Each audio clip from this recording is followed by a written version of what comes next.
नमस्कार विद्यार्थी मित्रांनो. आज आपण 11वीचा नवीन चॅप्टर सुरू करणार आहोत आणि विशेष म्हणजे तो एका नव्या सेक्शनची सुरुवात आहे, ज्याला ऑर्गॅनिक केमिस्ट्री असं म्हटलं जातं. तर या ऑर्गॅनिक केमिस्ट्रीची ओळख जी तुम्हाला 10वीत सुद्धा काही अंशी झालेली आहे. 9वी-10वीला तुम्हाला अल्केन, अल्कीन, अल्काईन असे काही प्रकरणं तुम्ही अभ्यासलेले आहेत आणि त्याच त्याच शृंखलेतलं हे थोडंसं ॲडिशनल नॉलेज त्या विषयाचं तुम्हाला या चॅप्टरमध्ये मिळणार आहे. चॅप्टरचं नाव आहे basic principles of organic chemistry. आता बेसिक प्रिन्सिपल याचा अर्थ काय आहे? बेसिक म्हणजे पायाभूत, मूलभूत. प्रिन्सिपल म्हणजे काय? तत्व. आणि कशाची तत्व? ऑर्गॅनिक केमिस्ट्रीची. तर ऑर्गॅनिक केमिस्ट्री म्हणजे काय? हे तुम्हाला एक ढुबळ मानाने सगळ्यांना 10वीच्या आतापर्यंतच्या अभ्यासावरून किंवा तुमच्या तुमच्या बुद्धीच्या कक्षेत त्याच्याबद्दलच्या काही ज्या आठवणी असतील त्या काय असतील, तर ऑर्गॅनिक केमिस्ट्री म्हणजे कार्बनिक कंपाऊंडची chemistry, chemistry of carbon compound. Organic केमिस्ट्रीची सगळ्यात सोपी व्याख्या आहे. काहींना ऑर्गॅनिक शब्द घेतला तरी असं नाव उच्चारलं तरी भीती वाटते. काही जणांना वाटतं रिॲक्शन असतात आणि बऱ्याचदा विद्यार्थी जेव्हा भेटतात आम्हाला एक शिक्षक म्हणून, जेव्हा ते शिक्षण पूर्ण करतात आणि कुठे नोकरी करत असतात किंवा शिकत असतात, उच्च शिक्षण घेत असतात, तेव्हा आम्हाला ते आठवणी सांगत असतात की सर, ऑर्गॅनिक केमिस्ट्री खूप अवघड जायचं, रिॲक्शन असायच्या आणि आम्हाला काही समजायचंच नाही. तर त्या रिॲक्शन अवघड वाटणं किंवा न समजणं ह्या सगळ्या धारणेच्या पातळीवरच्या गोष्टी आहेत. कारण जगात कोणतीच गोष्ट अवघड नसते. कारण तुम्ही बघा, एव्हरेस्ट शिखर सर करणे ही समजा उदाहरणार्थ आपल्या दृष्टिकोनातून आपण असं म्हणू की सगळ्यात जास्त अवघड गोष्ट आहे. की जेव्हा तेनसिंग नोर्गे यांनी एव्हरेस्ट शिखर पार केलं, पहिल्यांदा सर केलं, तेव्हा सगळीकडं एक इतिहास बनला की त्यांनी ते एव्हरेस्ट शिखर सर केलं. आणि कारण की ती एक अवघड गोष्ट होती. आणि आता तुम्ही बघा, कित्येक जणांनी त्याच्यानंतर एव्हरेस्ट शिखर सर केलेलं आहे. त्याची काही आता चर्चा होत नाही. किंवा काही जण असेही आहेत की ते दोनदा तीनदा सुद्धा एव्हरेस्टचं शिखर सर करून आलेले आहेत. तर ही जी अवघड किंवा कठीण अशी ही जी बाब असते एखाद्या विषयाकडे पाहण्याची, ही सापेक्ष असते. म्हणजे मला जर गणित अवघड वाटत असेल, तर जगात कोणीतरी असा असतोच की त्याला गणित सोपं वाटत असतं. म्हणजे याचा अर्थ काय? गणित अवघड नाही आहे, गणित हे माझ्यासाठी अवघड आहे. किंवा गणित सोपं त्यांच्यासाठी आहे की जे त्या गणितामध्ये चांगली प्रगती केलेली आहे ज्यांनी, किंवा चांगले त्यांना आपल्या अर्थाने पाहिजे तर मार्क्स मिळतात वगैरे. तर याचा अर्थ काय आहे की जगामध्ये आज आपण एवढी एक गोष्ट लक्षात ठेवा की जगात कोणतीच गोष्ट अवघड नसते, कठीण नसते, तर ती काठिण्य पातळी ही व्यक्ती सापेक्ष असते.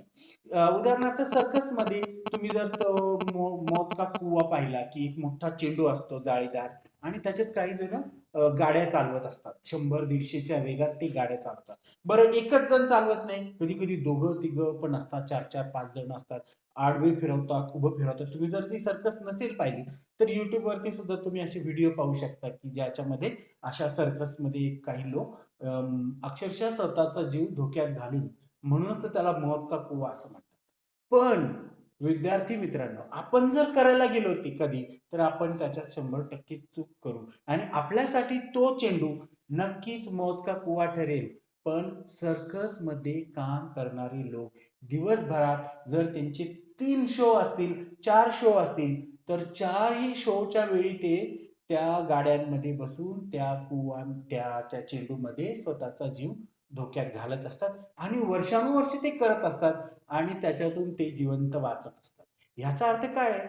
ते तंत्र त्यांनी इतक्या अचूकपणे अवगत केलेलं आहे, कारण की त्याच्यात एका सेकंदाचीही चूक ही त्यांच्या प्राणावर बेतू शकते, जीवावर बेतू शकते. पण त्याच्यातलं जे परफेक्शन आहे, त्याच्यातलं जे टायमिंग आहे, त्याच्यातलं जे टेक्निक आहे, ते त्यांनी खूप कष्टांनी साध्य केलेलं असतं किंवा ते आता त्यांच्या दैनंदिन जीवनाचा भाग बनलेला असतं. आणि म्हणून जे कोणी असं मानतात की मला ऑर्गॅनिक केमिस्ट्री अवघड जातो, जे कोणी असं म्हणतात की ऑर्गॅनिक केमिस्ट्री हा अवघड विषय आहे, त्यांनी त्याची वाच्यता इतरांसमोर करू नये. कारण तो त्यांच्यासाठी अवघड आहे, विषय अवघड नाही. आणि मग एखादा विषय जेव्हा अवघड वाटतो, सोपा वाटतो, तर ते कसं असतं, एक अगदी एखाद्या गोष्टीच्या संपर्कात तुम्ही जर जास्ती काळ आला, उदाहरणार्थ एखाद्या गावात तुम्ही राहायलाच नाही आहात आणि तुम्हाला जर त्या गावातल्या 10 जणांची नावं सांगायला सांगितली आणि तुम्हाला त्या लोकांच्या बद्दल त्यांचं नाव, गाव, ओळख काही त्यांच्याबद्दल काहीच माहीत नाही आणि तुम्हाला सरळ एकदा परिचय करून दिला आणि परत जर त्या माणसांची नावं सांगायला सांगितली, तर तुम्हाला सांगता येणार नाही. पण आता कल्पना करा, की तुम्ही ज्या खेड्यात, ज्या गावात, ज्या उपनगरात, शहरामधल्या राहता, त्या आसपासच्या तुमच्या जे लोक आहेत, की ज्यांच्याशी तुम्ही वारंवार तुम्ही त्यांच्या संपर्कात येता, त्या लोकांबद्दल तुम्ही खूप काही जाणून असता. केवळ त्यांचं नावच माहीत नसतं, तर त्यांच्याबद्दलच्या इतर गोष्टी देखील तुम्हाला माहिती असतात. हे असं का घडतं? कारण तुम्ही त्या लोकांच्या सातत्याने संपर्कात येता. त्या लोकांच्या जीवनाबद्दलच्या इतर गोष्टीही तुम्ही जिज्ञासेने जाणून घेता आणि म्हणून तुम्हाला त्या व्यक्तीचं नाव ध्यानात ठेवायचं अवघड तर सोडा, पण तुम्ही त्या व्यक्तीबद्दलच्या इतर गोष्टीही सहजासहजी असं उत्स्फूर्तपणे सांगू शकता. असंच असतं एखाद्या विषयाला तुम्ही किती लांबून अभ्यासता किंवा त्याच्याशी तुम्ही किती वेळा संपर्कात येता, किती वेळा ते पुस्तकाशी तुम्ही तुमचं नातं जोडता, किती वेळा त्या रिएक्शन्स, ते कार्बनचे संयुग, त्या त्याच्यातल्या थिअरीज, त्याच्यातल्या गणितं, उदाहरणं, प्रॉब्लेम्स हे तुम्ही किती वेळा स्वतः जाऊन त्यांना भेटता, स्वतः जाऊन पानं उचकून एखाद्या कंपाउंड बद्दलची स्टोरी माहीत करून घेता, एखाद्या रिएक्शनची स्टेप्स माहिती करून घेता, ह्यावरती ते सगळं अवलंबून असतं. आणि म्हणून जर तुम्ही असे प्रयत्न करत नसाल आणि समजून घेण्याचा प्रयत्न करत नसाल, तर तुम्ही विषयाला दोष देऊ नका. विषयाला अवघड असं काही मानू नका. आणि म्हणून आज आपण ऑर्गॅनिक केमिस्ट्रीची सुरुवात करत असताना मी पहिल्याच लेक्चरमध्ये तुम्हाला हे सांगेन, की याच्याबद्दलची भीती तुम्ही आजच काढून टाका. कारण तुम्ही जर त्या डोमेनमध्ये, त्या ज्ञानाच्या परिघामध्ये, त्या क्षेत्रामध्ये जर तुम्ही उतरलात आणि तुम्ही हे समजावून घेण्याचा प्रयत्न केलात, जसं मी एखाद्या गावातल्या सगळ्या लोकांना, त्यांच्या स्वभावांना, त्यांच्या इतर माहितीला जाणून घेईन, त्यांच्या आंतरक्रिया जाणून घेईन. हा अमुक तसा का वागतो, तो तमुक का वागतो, अमका भांडकुदळ का आहे, तमका शांत का आहे, तमकाच गावात नेतृत्व का करतो, तमका गावात चांगल्या रचनात्मक सुधारणा का घडून आणतो, आमका गावात नुसते विवाद का घडून आणतो किंवा गावाला याच्यापासून चांगलं काय मिळतंय, वाईट काय मिळतंय, हे तुम्हाला प्रत्येक व्यक्तीबद्दल जसं माहिती होतं, तसंच तुम्हाला पिरियॉडिक टेबल मधल्या 118 मूलद्रव्य आणि त्यांच्यापासून तयार झालेल्या संयुगांच्या बाबतीत सुद्धा माहिती होऊ शकतं. आणि त्याच पद्धतीने तुम्ही त्या संयुगांचे स्वभाव, त्यांचे गुणधर्म, त्यांच्या रिएक्शन्स, अमुक एक संयुग एलिमेंट, मी संयुग असा शब्द वापरला असेल चुकून, तर मूलद्रव्य म्हणजे काय, एलिमेंट. तर पिरियॉडिक टेबल मधले जे एलिमेंट आहेत, ते सुद्धा, त्यांना सुद्धा गावातल्या माणसांसारखेच कॅरेक्टर्स असतात, त्यांना सुद्धा काही गरजा असतात, त्यांच्या सुद्धा काही अपेक्षा असतात, त्यांना सुद्धा स्थैर्य नसतं, ते सुद्धा कोणत्या तरी एखाद्या हेतूने, एखाद्या रासायनिक अभिक्रियेत किंवा एखाद्या संयुगामध्ये ते मूलद्रव्य एलिमेंट सुद्धा काय होत असतात, भाग घेत असतात. आणि म्हणून हा विश्वाचा पसारा निर्माण होतो, की पिरियॉडिक टेबल मध्ये असलेले, मग आता जर तुम्ही विचार केला, तर जे 118 मूलद्रव्य पिरियॉडिक टेबल मध्ये आहेत, त्याच मूलद्रव्यांच्या पासून हे जग तयार झालेलं आहे. म्हणजे तुम्ही अवकाशात पहा, इतर ग्रहांवर पहा, इतर ताऱ्यांवरती पहा, तुम्हाला जर असं कधी बातमी ऐकायला मिळाली की अमक्या सॅटेलाइटने अमक्या ग्रहावरचं एक मातीचं सॅम्पल घेतले, त्या मातीच्या सॅम्पल मध्ये सुद्धा जे घटक असतात किंवा तिथल्या दगडाच्या सॅम्पल मध्ये सुद्धा जे घटक असतात, ते आश्चर्याची गोष्ट आहे की ते सुद्धा या 118 एलिमेंट पासूनच तयार झालेले असतात. म्हणजे हे इतकं वैश्विक तत्व आहे की पिरियॉडिक टेबल मधले 118 मूलद्रव्य त्यांच्या त्यांच्या रासायनिक गरजांमुळं रासायनिक अभिक्रियांमध्ये जातात, रासायनिक संयुग तयार करतात, रासायनिक रिएक्शन मध्ये जातात आणि मग तुमच्यासमोर केमिस्ट्री नावाचा एक मोठा प्लॅटफॉर्म तयार होतो की ज्याच्यामध्ये तुम्हाला रसायनशास्त्र नावाच्या लेबल खाली या सगळ्या विश्वातल्या रासायनिक अभिक्रियांचा बदलांचा पसारा अभ्यासायचा असतो.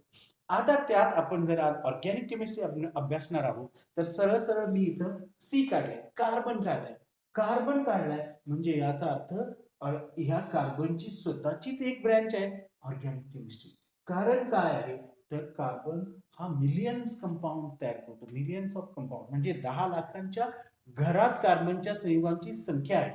आणि इतर मूलद्रव्यांच्या सगळ्यांचे मिळून एकीकडे जर संयुग तुम्ही मोजायला घेतले आणि एकट्या कार्बनने तयार केलेले संयुग जर तुम्ही मोजायला घेतले तर कदाचित कार्बन पासून तयार झालेल्या मूलद्रव्यांची संख्या सगळ्यात जास्त असू शकते. म्हणून कार्बन हा हे मूलद्रव्य हे अशा पद्धतीचं एक युनिक असं एलिमेंट आहे की ज्याची एक मोठी ऑर्गॅनिक केमिस्ट्री नावाची ब्रँच होती. खरं तर ऑर्गॅनिक हा शब्द ऑर्गॅनिझम या शब्दापासून आलेला आहे. ऑर्गॅनिझम म्हणजे सजीव. खरं तर कार्बनी संयुग हे सजीवांच्या शरीरात सापडतात, सजीवांपासून तयार होतात आणि म्हणून ऑर्गॅनिक केमिस्ट्रीची जी सुरुवातीची व्याख्या होती ती अशी होती की it is the chemistry of compounds which are obtained from living organisms.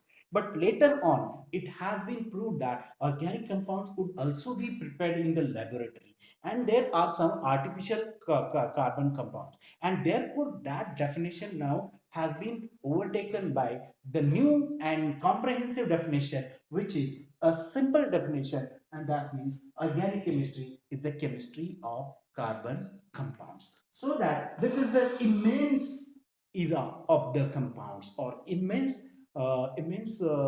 domain of the organic compound where there are vast number of carbon compounds are present, in which you have studied in last previous standards in 9th standard 10th standard that you might have came across alkane, alkene and alkynes. तुम्ही alkane alkene अल्काइनच्या संपर्कात तुम्ही 9वी 10वी 11वीला 9वी 10वीला आलेला आहे, ज्याच्यामध्ये तुम्ही पाहिलेलं आहे की हायड्रोकार्बनचा अभ्यास तुम्ही केलेला आहे आणि त्या हायड्रोकार्बन्स मध्ये तुम्हाला आठवत असेल काय आहे हायड्रो अधिक कार्बन म्हणजे असे संयुग हायड्रोजन पासून आणि कार्बन पासून तयार झाले, म्हणजे ज्याच्या दोनच मूलद्रव्य आहेत. कोणते? एक कार्बन आहे एक हायड्रोजन.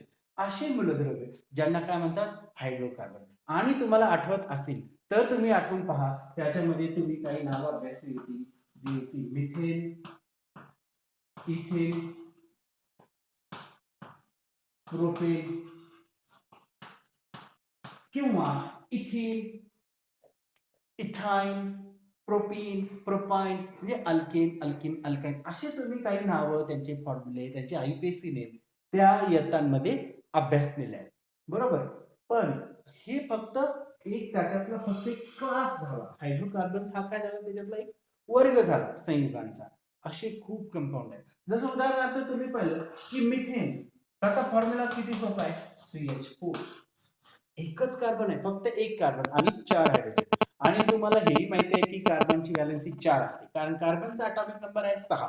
पहिल्या कक्षेत कार्बनच्या 2 इलेक्ट्रॉन असतात, दुसऱ्या कक्षेत कार्बनच्या 4 इलेक्ट्रॉन असतात आणि अष्टक स्थितीसाठी कार्बनला 4 इलेक्ट्रॉन घ्यावे किंवा द्यावे लागतात. आणि ही 4 देण्याची आणि 4 घेण्याची जी प्रवृत्ती आहे की जी माणसाला सुद्धा कधी 4 घ्यावे लागतात कधी 4 द्यावे लागतात म्हणजे प्रसंगानुरूप जी वागण्याची प्रवृत्ती आहे त्याला आपण म्हणतो की असा माणूस सगळीकडे सूट होऊ शकतो, सगळीकडे उठबस करू शकतो कारण की त्याला परिस्थितीनुसार कसं वागायचं ते कळतं. तसं कार्बन हा त्याची 4च इलेक्ट्रॉन घेण्याची किंवा 4च इलेक्ट्रॉन देण्याची टेंडन्सी असल्यामुळं तो मेटल सारखा पण म्हणजे घेण्याच्या प्रवृत्तीत सुद्धा कधी असतो, सॉरी मेटल सारखा म्हणजे देण्याच्या प्रवृत्तीत सुद्धा कधी असतो आणि नॉन मेटल सारखा म्हणजे घेण्याची प्रवृत्ती सुद्धा काही संयुगांमध्ये दाखवतो. आणि म्हणून कार्बन हा बऱ्याच जणांशी काय होऊ शकतो संयोग पाहू शकतो. अजून एक कार्बनचं महत्वाचं वैशिष्ट्य की जे कार्बनला इतक्या मोठ्या नंबरच्या लाखांनी 10 लाखांच्या घरामध्ये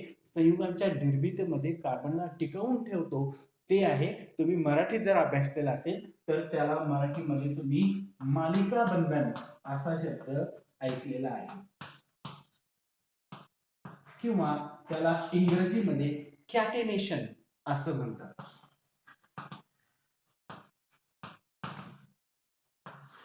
कॅटेनेशन म्हणजे एखाद्या मूलद्रव्याची लांब लांब लांब लांब चेन तयार होणे, म्हणजे मालिका तयार होणे. मालिका, catenating power of that carbon is the tendency of that carbon to form a longish chain or broader complex structures, rings like that.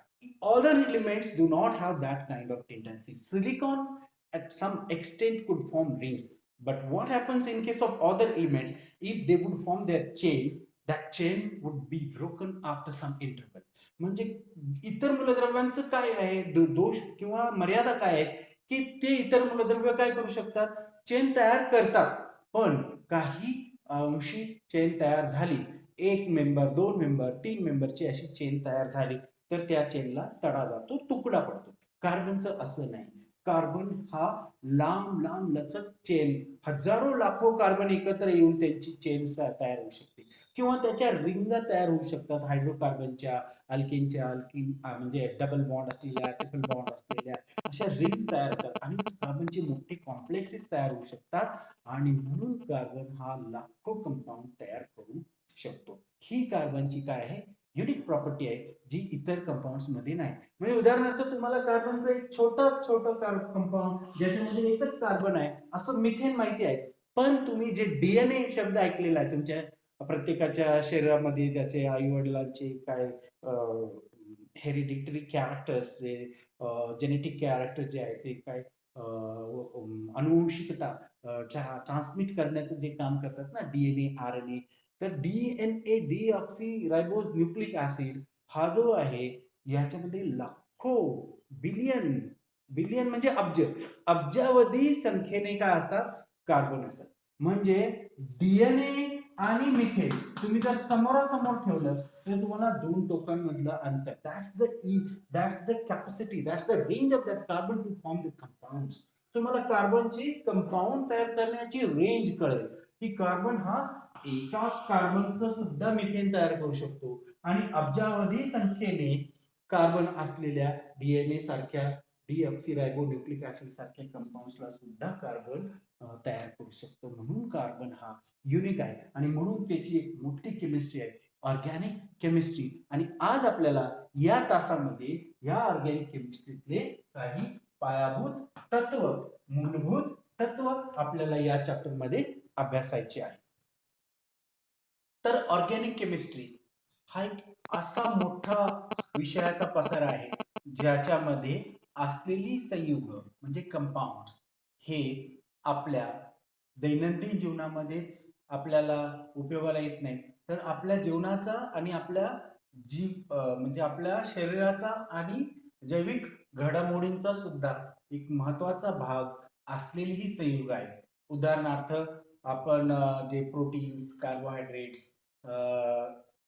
Vitamins हे सगळे कार्बन पासून तयार झालेले आहेत किंवा सगळे औषधं जे तयार होतात, मेडिसिन, ही औषधं ही ऑर्गॅनिक केमिस्ट्रीच्या अभ्यासातूनच आपल्याला मिळालेली देणगी आहे.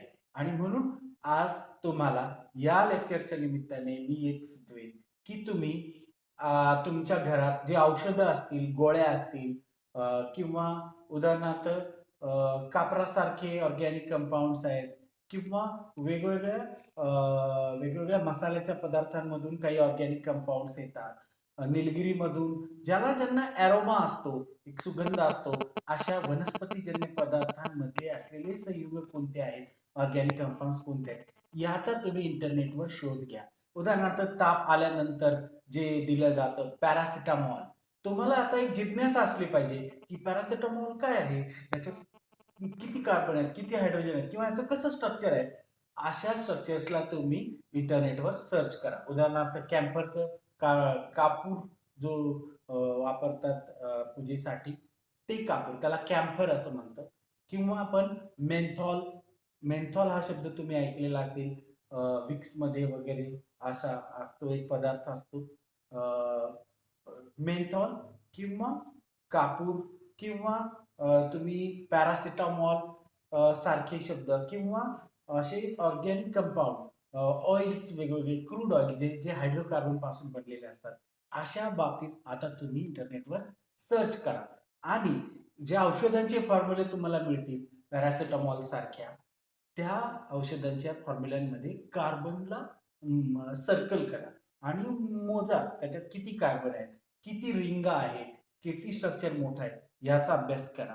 पुढच्या लेक्चरला आपण कार्बनिक संयुगांचे फॉर्म्युले कसे लिहायचे, means how to draw the structures of organic compounds. We will also study the nomenclature of organic compounds, and we will also discuss the presentation of those organic compounds. So how to write those formulae in unidimensional formula and in three-dimensional formula. Thank you.